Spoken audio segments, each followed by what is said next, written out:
উঠা ভয়ঙ্কৰ ঘটনা সংঘটিত হৈছে আমি আপোনালোকক জনাইছো গাৰ নোম শিয়ৰি উঠা ভয়ঙ্কৰ ঘটনা সংঘটিত হৈছে যে দৃশ্য দেখিলে আপোনাৰো এবাৰ হলেও বুকু কপি উঠিব কিয়নো দেখিবলৈ পোৱা গৈছে নিজ পিতৃয়ে সন্তানক 1.5 বছৰীয়া সন্তানক ধূম্ৰপান কৰাইছে দৃশ্য আমি আপোনালোকক দেখুৱাইছো আৰু সবিস্তাৰে খবৰ জনাবলৈ চেষ্টা কৰিম কিয়নো এতিয়া দেখিবলৈ পোৱা গৈছে উপলব্ধি কৰিব নোৱাৰা আসলতে যি বয়স এই বয়স হোৱাৰ পিছতে এতিয়া ক'ব লাগিব এই কণমানি দুটাই ধূম্ৰপান কৰিছে আৰু এই দৃশ্য এতিয়া ভাইৰেল হৈ পৰিছে বুলিও ক'ব লাগিব কিয়নো এই দৃশ্য যেহেতুকে দেখিবলৈ পোৱা গৈছে পিতৃয়ে 1.5 বছৰীয়া যি সন্তান এই সন্তানক এতিয়া ধূম্ৰপান কৰাইছে এই দৃশ্য চাওক এক গাৰ নোম শিয়ৰি উঠা ভয়ঙ্কৰ ঘটনা সংঘটিত হৈছে আৰু আমি আপোনালোকক জনাইছো এই দৃশ্য হৈছে কেৰালাৰ কোনো দুষ্ট চক্ৰৰ কবলত পৰি কেৰালাত দুৰ্বিষহ জীৱন পাৰ কৰিছে জুৰিয়া আৰক্ষী থানাৰ অন্তৰ্গত কাকৰীয়া আমৰুছ আলী নামৰ লোকজন আৰু এতিয়া ক'ব লাগিব এই লোকজনৰ নিজ কন্যা আৰু নাতিয়ে এতিয়া এনেধৰণৰ আচলতে যি দুৰ্বিষহ জীৱন এয়া পাৰ কৰিছে যেহেতু কেইবছৰমান আগতে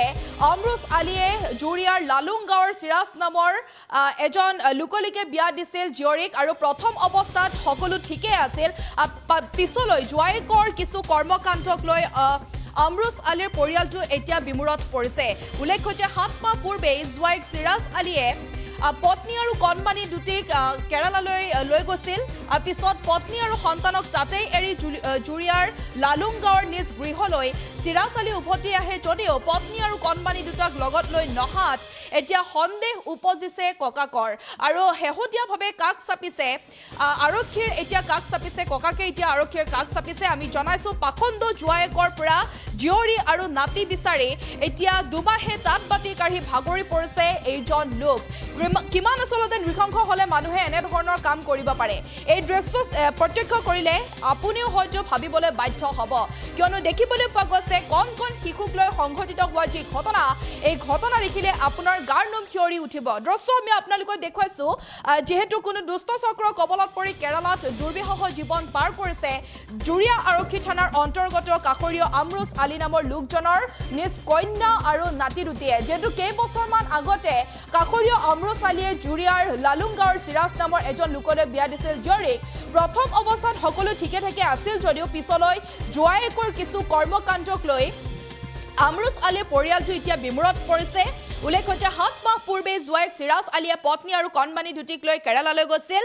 পিছত পত্নী আৰু সন্তানক তাতেই এৰি জুৰিয়াৰ লালুং গাঁৱৰ নিজ গৃহলৈ চিৰাজ আলী উভতি আহে যদিও পত্নী আৰু কণমানি দুটাক লগত লৈ নহাত এতিয়া সন্দেহ উপজিছে ককাকৰ এতিয়া সন্দেহ উপজিছে আৰু আৰক্ষীৰ কাষ চাপিছে আৰু দেখিবলৈ পোৱা গৈছে কোনো ধৰণৰ সঁহাৰি লাভ কৰা নাই এইজন ককাকে আৰু তাৰ পৰিৱৰ্তে নিজ নাতিনীয়েকৰ এনেধৰণৰ ভিডিঅ' লাভ কৰাত এতিয়া দুখত ভাঙি পৰিছে ককাক এতিয়া দুখত ভাঙি পৰা পৰিলক্ষিত হৈছে দৃশ্য আমি আপোনালোকক দেখুৱাইছো দেখিবলৈ পোৱা গৈছে নিজ পিতৃয়ে এতিয়া সন্তানক ধূম্ৰপান কৰাইছে লগতে যি মাদক দ্ৰব্য সেই মাদক দ্ৰব্য সেৱন কৰাইছে বুলি জানিব পৰা গৈছে আৰু এতিয়া নাতি দুটাক উদ্ধাৰৰ বাবে ব্যৱস্থা ল'বলৈ কাটৰ আহ্বান জনাইছে আৰক্ষী প্ৰশাসনৰ ককাকে মন্তব্য আছে আমাৰ হাতত সেয়া আমি আপোনালোকৰ মাজত লৈ আহিছো উদ্ধার করিব লাগে উদ্ধার না করে ফালাতে এখন না আরো দম দিয়ে ফালার পরে আমি না পারি থেকে ফালার পরে আপনি সরকারের আমি আবদার জানাইছো আপনি কে লাগে উদ্ধার করবো লাগে কেরালার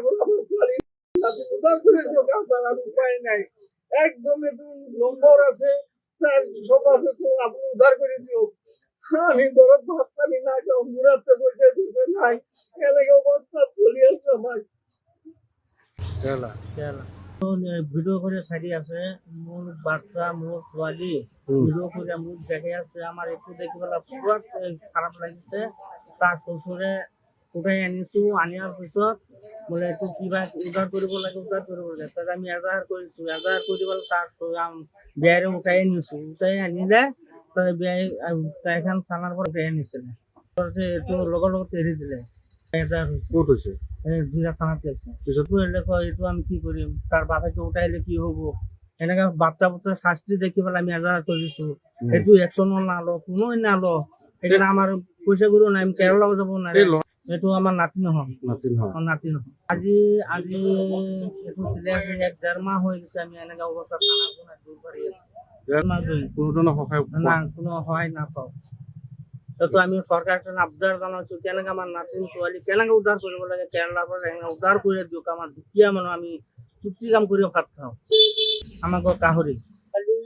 সন্তান হোৱাৰ কাৰণে আমি উদ্ধাৰ কৰিবলৈ চাওঁ আমি চৰকাৰক আবদাৰ জনাইছোঁ আমি 2 মাহ হৈ গৈছে